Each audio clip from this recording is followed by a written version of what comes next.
Sex and violence. Good job. Now we're rolling. Okay. Rory, have you ever done any study of Civil War? No, we're not supposed to. Okay. There, I'll talk to you later. Our next author tonight, Oschner, is that right? Gina Oschner? Oschner. Say. Oschner. Oschner. Yeah. Oschner. You must be Gina. Yeah, I am. Okay, fantastic. Let me just introduce Gina here very quickly. She's an American author best known for her story collection, The Necessary Grace to Fall, which won the Flannery O'Connor Award in 2001, and her novel, The Russian Dream Book of Color and Flight. Cool title. She is a graduate of George Fox University in Newburgh and holds a master's degree from Iowa State University. Gina currently teaches at Corban University and directs the Portals Writing Conference held at the university campus. Everybody? Gina.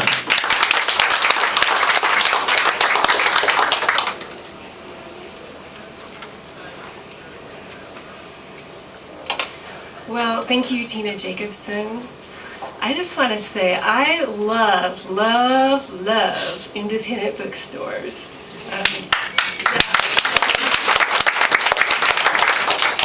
And thank you, Primrose and Tumbleweeds, for this incredible venue. So I'm going to start out with a series of confessions about that schooling. I went to school and I was so excited to study being a writer, and I got there and quickly realized that I was the weak link. I was the one that was going to get bounced out before the semester was through. And I got called into the director's office and he said, "You are the weak link. You're going to get bounced out. So you better start writing like you mean it." And I remember thinking, well, okay, but just tell me how to do it. I will do it. Just tell me the code. I'll do it. Wear purple socks. I'll do it. Just show me how to do it. And it was probably one of the most challenging experiences in life, but probably one of the more necessary things for me to do. And that was to fail miserably, fail often. And out of that failure, I think, bit by bit, things started to grow, but I do believe that failure is absolutely necessary. It's a necessary part of that formula. While I was failing, because this is what I do when things go badly, I distracted myself with just about anything I could. So I took, while I was supposed to be writing short stories, I took trampolining classes. I'm serious, I really did. I took Taekwondo classes. There was even a Taekwondo trampolining class that they put together called Trampwondo. It was fun. And then I thought, I have always wanted to study Russian. I don't know why, but I have always thought this is a beautiful language. I don't understand it. I wonder if I can study that. So again, while I was flunking out of writing school, I turned my attention to Russian, and then it was 1993, and it was then possible to actually travel to Russia, and I thought, this is it. This is my big chance. So I did. I went, and I went with my dad, who had amassed a great deal of travel miles and wanted to use them up. And so we thought, where's the wackiest place, the place that we do not belong? Where can we go? And so, of course, it was Russia. We got there and we met such interesting people. I think people are endlessly fascinating. I was just overwhelmed by some of the stories that people told us. Because we don't belong there, so it's safe to tell us their story. And we heard about a man who took us to the Red Square, and he said, "I'm very sorry. I know you want to see Lenin's tomb, but I refuse. If you want to go, you can go, but I will not go." And so then, of course, we have to ask him, why won't you go see Lenin's tomb? And he said, "When I was a boy, I wanted to be an artist, and I studied art. And when I was older, I went to school to be an artist, and they told me that I could only paint Lenin.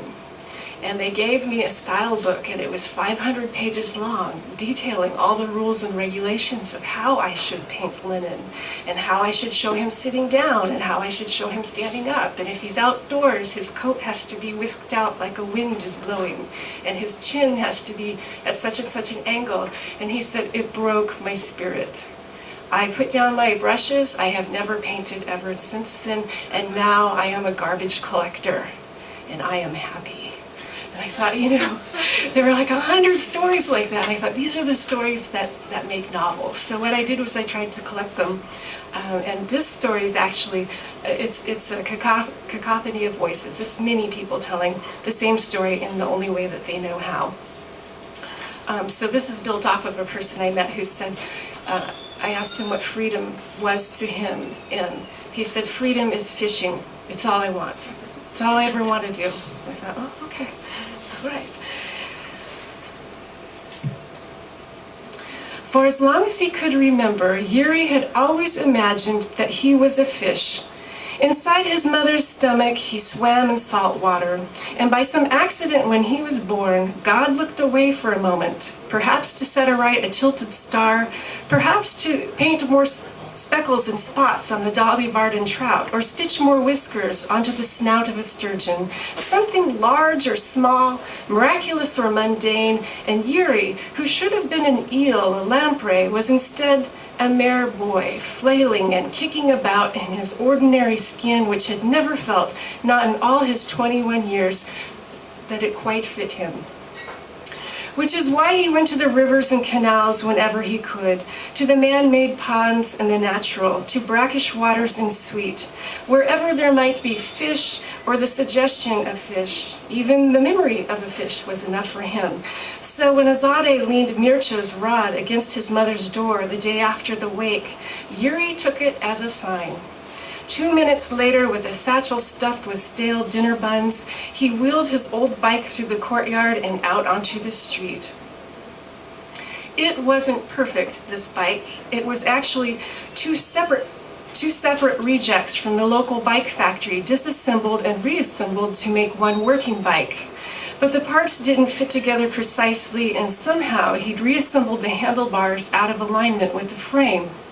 Now the bike tilted to the left, and it took a furious effort, powerful strokes with the right leg to compensate.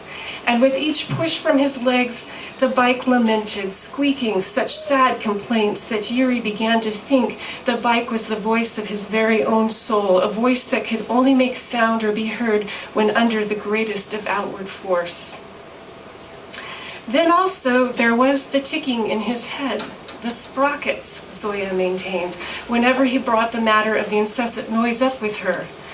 But he knew better. The sound was like that of a stuttering oven timer lodged at the base of his cerebellum, which was, come to think of it, not functioning very well and hadn't been for a long time. His head, he decided, was a cheap clock that didn't know its own ruin. Yuri clapped his palm against an ear as a swimmer forcing out water, then pushed on the pedals. It wouldn't be so bad, this ticking, if it weren't so loud. He had stuffed cotton wool in his ears, he'd fashioned plugs of soft wax, but only two things helped. The first, fishing. Hardly a surprise. Even before he was called up into the army, before all that business in the South, fishing had been his passion. Fish, Mircha had told him once, formed a connection between the water and air, between our world and theirs. And Yuri preferred their world of water, for water, he had learned long ago, was a far more forgiving medium than air. The water turned light viscous and noise unraveled in muted threads, as if from the edges of a dream. It was the same sensation he could achieve when he wore his father's souvenir helmet, which was the second course of self-therapy. The helmet was a replica, not even a good replica, of the type of helmet made famous by the cosmonauts. A horizontal crack stretched from one end of the plastic visor to the other. It had no monetary value whatsoever, or certainly Yuri would have sold it or traded it by now, but its sentimental value was unbounded, as it was the one and only item that had once belonged to his father that Yuri still had. As a boy, he wore that helmet from the moment school let out in afternoons to the moment it began again in mornings. He even wore the helmet the day his father left them to go to war. He and his mother, along with the entire city, had turned out to watch the motorized rifle unit leave in a line of transports for the Bakarevka base. And while others waved their paper flags, their eyes covered with handkerchiefs, Yuri, his eyes shielded by the plastic visor, trained his gaze on his father. He watched without blinking as they disappeared behind the thick veil of dust. And he wore the helmet now. All this to return to a world of diminished illumination, a world discerned only through the cracked visor that weakened light to wavering bands. All this to woo water for its own sake. All this to return to a place where that extra inner padding of the helmet pressed against his ears, and all noise dampened to the language of water, and Yuri could be, once again, a fish. Thank you.